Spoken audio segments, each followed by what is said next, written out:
The Faroe Islands is a small group of islands located on the outskirts of the Arctic region. The islands have a high degree of their own distinctive character, but they also have many conditions in common with other areas in the Arctic. Including these are the challenges in providing up-to-date telecommunication services. This presentation will give an overview of how telecommunication has been established in the Faroes and what we can expect will shape the development in the coming years with regard to keeping up the high level of services throughout the islands. It will probably always be a challenge for the operators in the Arctic region to live up to the expectations that the users have regarding coverage, speed and latency of the networks, compared to areas with a larger and more dense population. The demographics will typically give base for a market that is very small relatively to the cost of the networks. The Arctic region is characterized by rough weather conditions and a landform that gives challenges for building networks and creating cellular coverage. Like the Faroes, that consists of many separate islands with mountains and a rocky ground covered with a thin layer of soil, which makes it difficult to lay cables. Ever since it became possible to communicate over long distance, it has been important for areas like the Arctic to be connected to the more centralized parts of the world with communication lifelines. The way that the internet has changed things in the recent years has only made this need for connection to the outside world larger.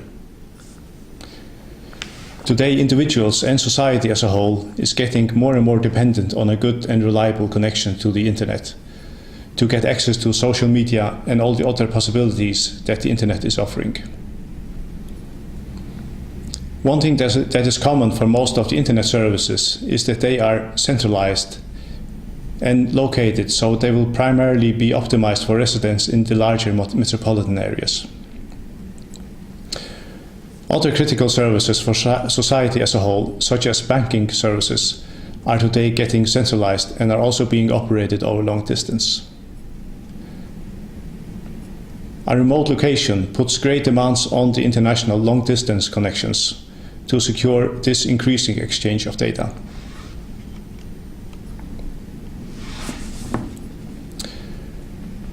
The telecom infrastructure in the Faroes has been expanded and developed ever since the first telephone lines were installed more than 100 years ago. About 20 years ago, the infrastructure was well established all over the islands. There had been made extensive improvements regarding coverage, automation and digitalization through many years. But the services in the network were not much unlike the old original phone services.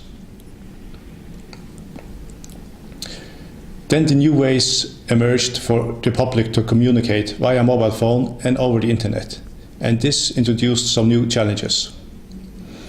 It was then necessary to create coverage with new platforms and distribution points for the new services throughout the islands.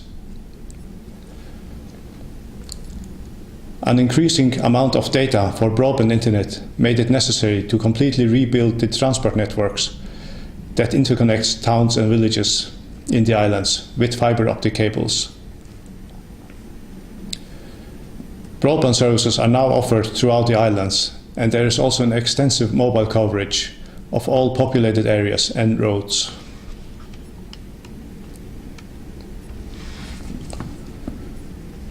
To secure the international connections and to keep up with the growing amount of data, there are now 3 submarine cables that connect Faroe Islands with UK, Denmark and Iceland. The cost of the submarine cables is substantial compared to the size of the Faroese market and the customer base. Therefore, it has been fortunate that the cable systems that Faroese Telecom is the owner of, apart from serving the demands in the Faroes, also can be used for offering connections to oil and gas production units west of Shetland and in the Danish North Sea, as well as offering services to the Northern Isles in the UK.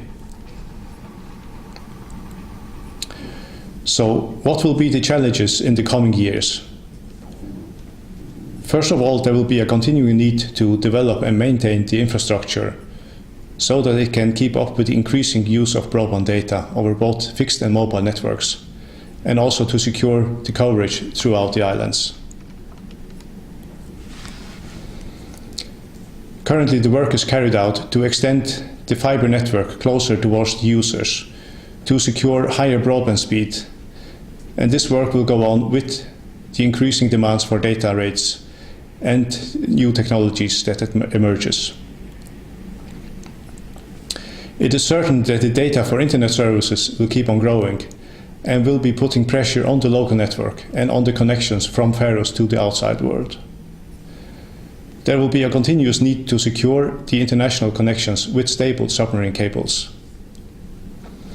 Because of the high costs in building and maintaining these submarine cables, it is important to make this part of the infrastructure available for others to use and to share the costs in every way it is possible.